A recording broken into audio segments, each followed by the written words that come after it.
రోజు గుడి దగ్గరకు వచ్చేవాళ్ళు. వచ్చిన తర్వాత 6 మంది బ్యాచ్. ప్రతి 4 గంటలకు వచ్చేది, 6 గంటలకు వెళ్ళిపోయేది మేము. వచ్చిన తర్వాత ఏమైపోయిందంటే ఒక భక్తుడు రోజు పురాతన ఆలయానికి వెళ్ళి శివుడికి ప్రార్థించేవాడు. అలా రోజు వెళ్తుండేవాడు. ఆ గుడి ప్రాంగణంలో నేల మీద ₹2 బందా పడింది చూసి తీసుకున్నాడు. లోపలికి వెళ్ళి ఉండిలోకి వేస్తామని జోబులో ఉంచుకున్నాడు. ప్రదర్శనలు చేసే సమయంలో ₹2 బందాను ఉండిలోకి వేయడం మర్చిపోయాడు. ఇతనితో సహా 5 మంది స్నేహితులు రోజు ఆలయానికి వచ్చేవారు. అయితే వీరు ఇంటికి వెళ్ళే సమయంలో వీరికి ఒక అలవాటు ఉండేది. జగన్నాథ్ హోటల్ వద్ద టీ తాగేవారు. ₹2 తీసుకున్న వ్యక్తి ఆ రోజు అందరికీ టీ ఇప్పించాలి. టీ తాగారు. టీ డబ్బులు ఇవ్వాలని జోబులోకి చేయి పెట్టాడు. అందులో ₹50 కనిపించలేదు. పదే పదే వెతికాడు, అయినా కనిపించలేదు. కొత్త బట్టలు వేసుకున్నాను, అందులో ₹50 నోటు పెట్టుకున్నాను. అయితే ఆ కొత్త బట్టల్లో ₹50 నోటు కనిపించలేదు. ఎంత వెతికినా దొరకలేదని స్నేహితులకు చెప్పాడు. ₹50 నోటు ఇంటిలో పెట్టుకొచ్చానని, అయినా కనిపించలేదని స్నేహితులకు చెప్పాడు. భార్యకు ఫోన్ చేసి అడిగాడు. పదే పదే వెతికాడు, అయినా దొరకలేదు. అలా ముందుకు వెళ్ళి చూశాడు, ఎక్కడా దొరకలేదు.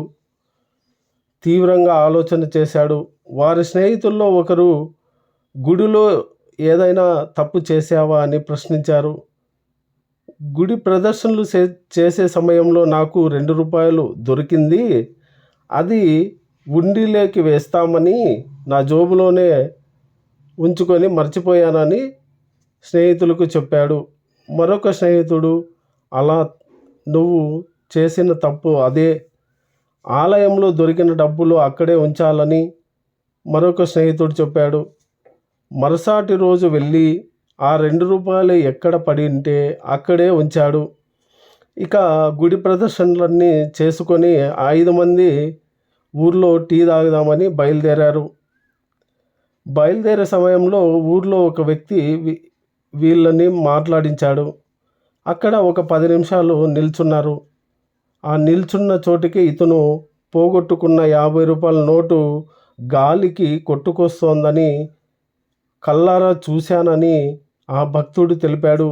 ఇదంతా ఆ దేవుడు లీలలని ఆయన హరి జర్నీకి చెప్పాడు.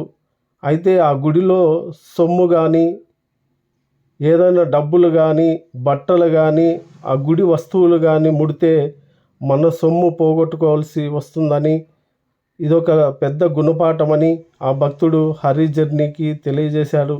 ఆ గుడి ఎక్కడ ఉందంటే కంబదూరు మల్లేశ్వర స్వామి ఆలయమని ఆ భక్తుడు తెలియజేశాడు. గుడి దగ్గరకు వచ్చేవాళ్ళు. వచ్చిన తర్వాత 6 మంది బ్యాచ్. ప్రతి 4 గంటలకు వచ్చేది, 6 గంటలకు వెళ్ళిపోయేది మేము. వచ్చిన తర్వాత ఏమైపోయిందంటే అందరూ వచ్చిన దర్శనాలు చేసుకున్నాము. పోతూ వచ్చుకున్న తర్వాత ప్రదర్శనలు చేసుకుంటుంటే వీరభద్ర స్వామి గుడితో ₹2 బిల్ పడింది. ఆ పడిన తర్వాత ఏం చేసాము, అది ఎవరు ఉంటే ఆర్చులు ఉంటే పూజారుకో లేకపోతే ఎవరికైనా వేసేవాళ్ళు మేము. కానీ దాన్ని వేసేదానికి అవకాశం లేకపోతే జోలో పెట్టుకున్నాను. అట్లే పోయినాము. ఆ పొద్దుంతా టీలు జగన్నాథ్ వాళ్ళ ఇంట్లో టీలు తాగినాము. తాగి వాళ్ళ ఇంట్లో పోయినాము. తర్వాత ఆ తిరిగి నాకు వంతు వచ్చింది.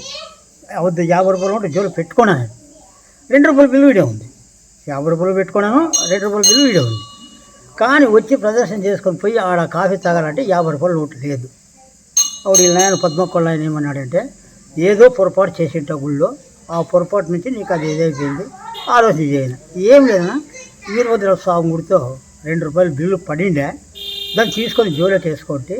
ఇప్పుడు నా వంతు వచ్చింది కాబట్టి ₹50 నోటు, కొత్త ప్యాంటు, కొత్త స్లాగు దాంట్లో పెట్టుకోవడం లేదు అంటానే.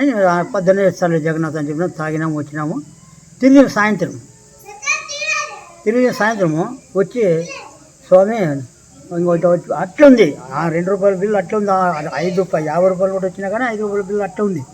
తిరిగి ఆటో నుంచి వండుకొని ఆడేసేసి తిరిగి వచ్చి వద్దు స్వామి, ఈ వ్యాపారంలో ఏది పడినా నేను తీసుకోను అని చెప్పేసి తిరిగి ఆడే నుంచి వేసిన తర్వాత అది టీ తాగే పోవాలి కదా. జగన్నాథ్ పాత్వ లైబ్రరీ కార్డు నుంచి కొట్టుకొని నా నాగరాజ స్వామి నుంచి వచ్చేసరికి నా పాదాలతో కరెక్ట్గా నిలబడి సెంటర్లో నిలబడి ఇది నా పరిస్థితి అంటే ఇది గొప్ప అడేదో పొరపాటు జరిగింది. ఆ పొరపాటు నువ్వు అడేసి వచ్చినా కాబట్టి నీకు 50 రూపాయలు ఇది నీ సొమ్ము అని చెప్పి